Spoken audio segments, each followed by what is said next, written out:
Multi asset allocation fund কি হয়, ইয়াৰ কি এডভান্টেজ আছে আৰু কিবা ডিসএডভান্টেজেস আছে নি, আমি ইয়াৰ ওপৰতে আলোচনা কৰিম। এণ্ড মোস্ট ইম্পৰ্টেণ্ট, কেনেকুৱা ধৰণৰ ইনভেষ্টৰে মাল্টি এসেট এলোকেশন ফাণ্ডত বিনিয়োগ কৰিবলৈ, আজি আমি তাৰ ওপৰতো আলোচনা কৰিম ভিডিঅ'টোৰ শেষত। গতিকে ভিডিঅ'টো ইণ্টাৰেষ্টিং হ'ব, লাষ্টলৈকে স্কিপ নকৰাকৈ চাব। আৰু যদি আপুনি ফাৰ্ষ্ট টাইম আমাৰ চেনেলটো ভিজিট কৰি আছে আপডেটছ এছএমএছ বাই ডক্টৰ ৰাজীৱ এলভি, ছাবস্ক্ৰাইব কৰি দিব আৰু লগতে বেল আইকনটো দবাবলৈ নেপাহৰিব। বলক টাইম ৱেষ্ট নকৰোঁ, চিধা আমি আগে জানি লওঁ what is multi asset allocation fund. So এইটো এটা মিউচুৱেল ফাণ্ডে হয়, কিন্তু multi asset allocation. Multi asset মানে বিভিন্ন ধৰণৰ এসেট ক্লাছ থাকিব, ঠিক আছে। সো এইটো এটা হাইব্ৰিড ফাণ্ড হয়। হাইব্ৰিড মানে তো গমেই পাইছে, হাইব্ৰিড মানে মিক্স, ঠিক আছে, মিক্সাৰ অফ 2-3 মানে এসেট ক্লাছ হ'ব পাৰে বা 2-3 কেটেগৰি হ'ব পাৰে, ঠিক আছে। সো সেইটোকে কোৱা হয় হাইব্ৰিড ফাণ্ড। কিন্তু এইটো নৰ্মেল হাইব্ৰিড ফাণ্ড নহয়, ইয়াত বেলেগ বেলেগ ধৰণৰ এসেট ক্লাছ থাকিব। মিনিমাম 3টা এসেট ক্লাছ থাকিব। এতিয়া আপুনি হয়তো সুধিব পাৰে এসেট ক্লাছ মানে কি? এসেট ক্লাছ মানে এসেটৰ কেটেগৰি, যেনেকৈ ইকুইটি বা ষ্টক। ইকুইটি এটা এসেট হয়, এসেট ক্লাছ হয়, এইটো এটা কেটেগৰি, ঠিক আছে। তেনেকৈ ডেট মানে গমেই পাইছে, বণ্ড বা কৰ্পৰেট বণ্ড বা ডেট বুলি যাক কোৱা হয়, এইটো এটা কেটেগৰি হয়। তাৰপিছত গোল্ড আছে, চিলভাৰ আছে, তাৰপিছত ETF আছে বা বেলেগ ফাণ্ড অফ ফাণ্ড আছে। সো এইবিলাক হ'ল বেলেগ বেলেগ এসেট ক্লাছ। আৰু মাল্টি এসেট এলোকেশন ফাণ্ডত মিনিমাম 3টা এসেট ক্লাছ থাকিব লাগিব। আৰু প্ৰত্যেকটো এসেট ক্লাছৰ পৰা এটলিষ্ট 10% মান এসেট থাকিব লাগিব। সো ইকুইটিৰ পৰা 10% থাকিব লাগিব, ডেটৰ পৰা 10% থাকিব, গোল্ডৰ পৰা 10% থাকিব লাগিব। এইটো মিনিমাম দেই, মানে মেক্সিমাম বহুত থাকিব পাৰে, কিন্তু মিনিমাম 10% থাকিব লাগিব আৰু 3 ধৰণৰ এসেট ক্লাছ থাকিব লাগিব, ঠিক আছে। সো এইটোৱে হ'ল মাল্টি এসেট এলোকেশন ফাণ্ড। বুজি পাইছে ন? কিন্তু আপুনি মাল্টি ক্যাপ ফাণ্ডৰ লগত কনফিউজ নহ'ব। মাল্টি ক্যাপ আৰু মাল্টি এসেট এলোকেশন ফাণ্ড দুইটাৰ মাজত পাৰ্থক্য আছে। সো আজি আমি মাল্টি এসেটৰ কথা পাতিম। মাল্টি ক্যাপৰ কাৰণে লাগিলে মই বেলেগকৈ ভিডিঅ' এটা বনাই দিম, ঠিক আছে। সো এতিয়া আমি জানি লওঁ ইয়াৰ কি এডভান্টেজ। চাওক, মিউচুৱেল ফাণ্ডটো এটা ভাৰ্চেটাইল মানে ট্ৰেডিংটো নহয়, ইনভেষ্টমেণ্ট ইনষ্ট্ৰুমেণ্ট হয়। সো কিছুমান স্কিমৰ কিবা নহয় কিবা এডভান্টেজ থাকিব আৰু সকলোবোৰ স্কিমৰে কিবা নহয় কিবা ডিসএডভান্টেজ থাকিব। সো আগে আমি এডভান্টেজৰ কথা পাতি লওঁ, তাৰপিছত আমি কিবা যদি ডিসএডভান্টেজ থাকে তাৰ বিষয়ে পাতিম, ঠিক আছে। সো ইয়াৰে এডভান্টেজ কি? লেচাৰ ৰিস্ক মানে ইয়াতে ৰিস্ক অলপমান কম। ৰিস্ক মানে কি বুজাইছে ইয়াতে? চাওক, মিউচুৱেল ফাণ্ডত আপুনি যেতিয়া ইনভেষ্ট কৰিব ন, যিহেতু এইটো এটা মাৰ্কেট ৰিলেটেড প্ৰডাক্ট হয়, গতিকে তাততো ৰিস্ক থাকিবই, কিন্তু এইটো কম্পেৰেটিভলি কম ৰিস্কি হয়। কিহৰ কাৰণে কম ৰিস্কি? কাৰণ বিভিন্ন ধৰণৰ এসেট ক্লাছ থাকে। এইটো ইমান মোটা কিয় হৈ গ'ল, অলপ সৰু কৰি লওঁ, অ'কে। সো যিহেতু বেলেগ বেলেগ এসেট ক্লাছ থাকে, গতিকে ৰিস্কি অলপমান কম হয়, কম ৰিস্ক, কাৰণ বেলেগ বেলেগ এসেট ক্লাছত ইনভেষ্টমেণ্ট থাকে। সো কেতিয়াবা ইকুইটি মাৰ্কেট বুলিছ ট্ৰেণ্ডত থাকে, হয়তো তেতিয়া গোল্ড বেয়াৰ ষ্টেণ্ডত থাকিব, কেতিয়াবা হয়তো ৰিয়েল এষ্টেট ওপৰত থাকিব, কেতিয়াবা হয়তো গোল্ড তলত থাকিব। সো এনেকুৱা ধৰণৰ। সো এটা এসেট ক্লাছে যদি পাৰফৰ্ম কৰিব নোৱাৰে, তেতিয়াহ'লে আনটো এসেটে এইটো ভৰপাই কৰিব, ঠিক আছে। সেইটো কাৰণে ইয়াকে কম ৰিস্কি বুলি কোৱা হয়। উদাহৰণস্বৰূপে আপুনি যদি ইকুইটি মাৰ্কেট কয়, ইকুইটি মাৰ্কেট মেইনলি আমি নিফটি বা সেনসেক্স দি জোখো। সো নিফটি যদি চায়, যোৱা বছৰ ছেপ্টেম্বৰত যোনটো হাই বনাইছে, এইটো হাই এতিয়ালৈকে টাচ কৰিব পৰা নাই, ঠিক আছে। সো যোৱা মাহত অলপমান ওপৰত গৈছিলে যদিও এইটো টাচ কৰিব পৰা নাই, কাৰণে পুৰা এবছৰ ধৰি মাৰ্কেটে বেয়াৰ ষ্টেণ্ডত আছে। ইকুইটি মাৰ্কেট বেয়াৰ ষ্টেণ্ডত আছে, তলত গৈ আছে, ঠিক আছে। কিন্তু আপুনি যদি গোল্ড চায়, গোল্ড কিন্তু আকৌ নতুন লাইভ হাই বনাই আছে। যোৱা ছেপ্টেম্বৰ মাহৰ পৰা যদি আপুনি চায়, ইয়াতে গোল্ড চাওক, এইটো ডিচেম্বৰ নহয়, অ'কে, অক্টোবৰ। সো অক্টোবৰৰ পৰা এতিয়ালৈকে চাওক, একদম পুৰা বুল ষ্টেণ্ডত আছে।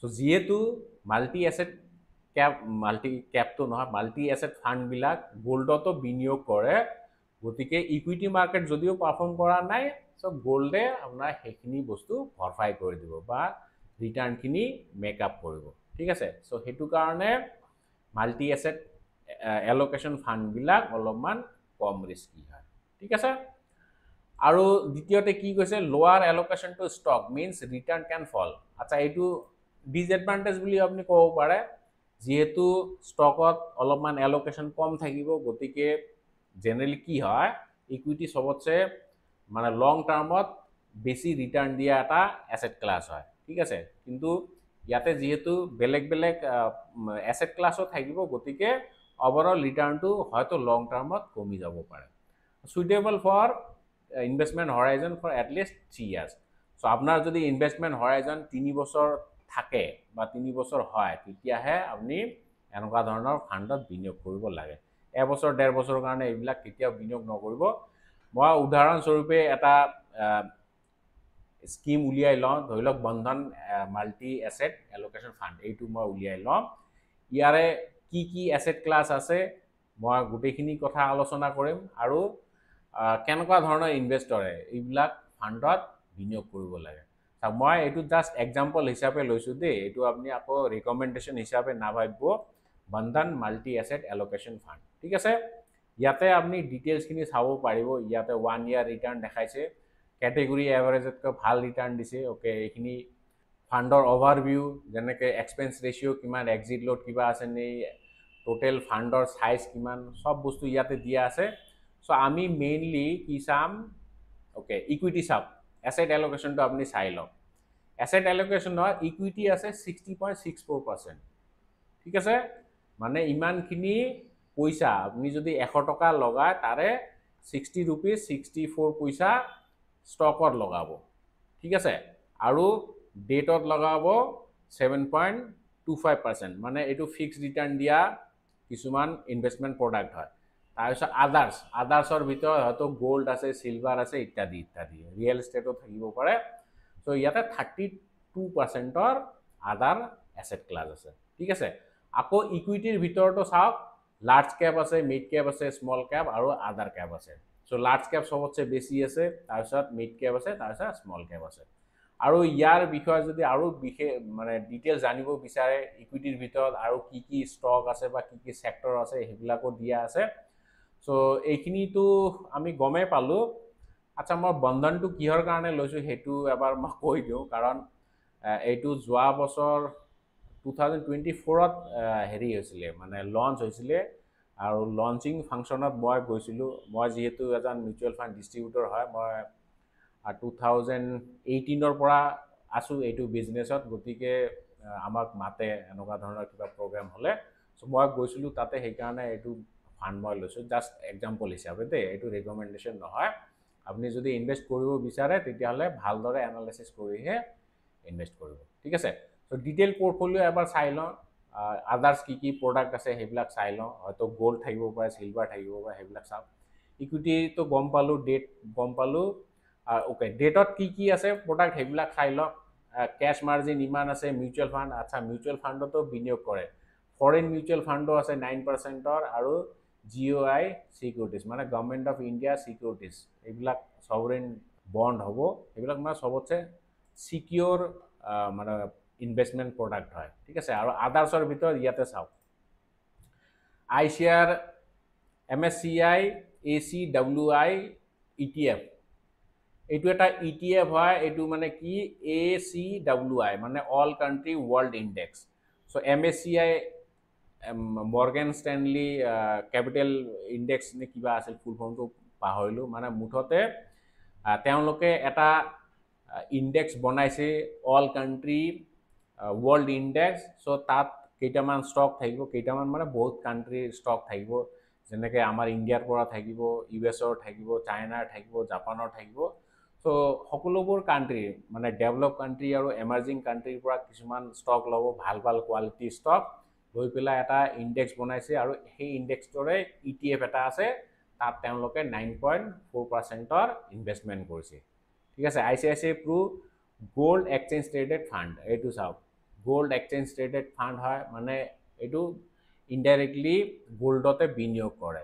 এক্সচেঞ্জ ট্ৰেডেড ফাণ্ড মানে ETF, গোল্ড ETFত বিনিয়োগ কৰে 6.6%, তাৰপিছত চিলভাৰ ETFও আছে 5.4%, তাৰপিছত আদাৰ্ছ। চ' আদাৰ্ছৰ ভিতৰত হয়তো ৰিয়েল এষ্টেট থাকিব পাৰে, REIT বা NVIT থাকিব পাৰে।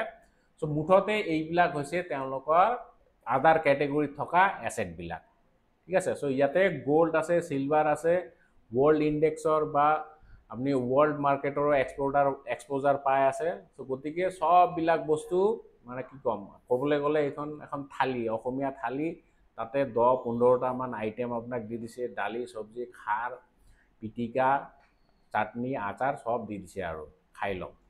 চ' এইটো হ'ল মাল্টি এছেট এল'কেশ্যন ফাণ্ড, বুজি পাইছে। চ' আৰু বেছি ডিটেইলছ নকওঁ, ইয়াতে চাওক ষ্টকবিলাকৰো নাম দিছে, কিন্তু চাওক বহুত ষ্টক আছে, দেখিছেনে হোল্ডিং কিমান। চ' গতিকে যিহেতু বহুত ষ্টক আছে মানে অভাৰ ডাইভাৰ্চিফাইড, আৰু যদি অভাৰ ডাইভাৰ্চিফাই হৈ থাকে তেতিয়াহ'লে ৰিস্কটো কমি যায় কিন্তু ৰিটাৰ্ণটো অলপমান কম। চ' ষ্টক মাৰ্কেটৰ কথা এষাৰ আছে ন, ৰিস্ক ৰিটাৰ্ণ ট্ৰেড অফ, যিমান বেছি ৰিস্ক ল'ব সিমান বেছি ৰিটাৰ্ণ পোৱা চান্স থাকে, ঠিক আছে। চ' এতিয়া লাষ্টত মই কওঁ কেনেকুৱা ধৰণৰ ইনভেষ্টৰে মাল্টি এছেট এল'কেশ্যন ফাণ্ডত বিনিয়োগ কৰিব লাগে।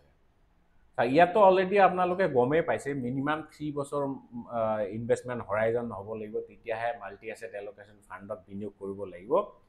তাৰোপৰি আপোনাৰ যদি ৰিস্ক এপেটাইট অলপমান কম, মাৰ্কেটৰ ভলিটিলিটি, যেনেকৈ মই যদি নিফটিটো লওঁ, নিফটিত যদি আপুনি এইখিনি জেগাত বিনিয়োগ কৰিলে হয় ইকুইটিত, ডাইৰেক্ট ইকুইটিত, তেতিয়াহ'লে ইয়াৰ পৰাতো ভালেখিনি কাৰেকশ্যন দেখাইছে, প্ৰায় 15-16% মানৰ কাৰেকশ্যন দেখাইছে।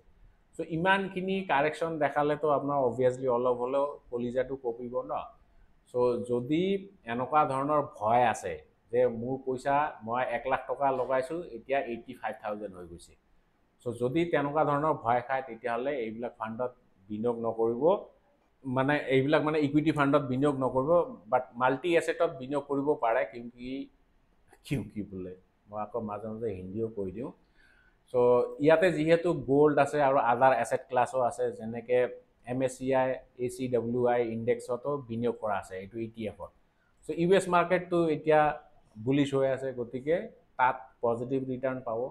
গতিকে যিহেতু ডাইভাৰ্চিফাই হৈ থাকে, গতিকে যদি আপোনাৰ মানে ৰিস্ক এপেটাইটটো অলপমান কম, মাৰ্কেটৰ ভলিটিলিটি যদি আপুনি ভালকৈ সহ্য কৰিব নোৱাৰে, তেতিয়াহ'লে এইবিলাক ফাণ্ড আপোনাৰ কাৰণে বেষ্ট হয়, ঠিক আছে। আৰু আপুনি ধৰি লওক ক'ৰবাত এটা লামচাম এমাউণ্ট পালে, ধৰি লওক বোনাছেই পালে বা এৰিয়াৰ পালে, ঠিক আছে।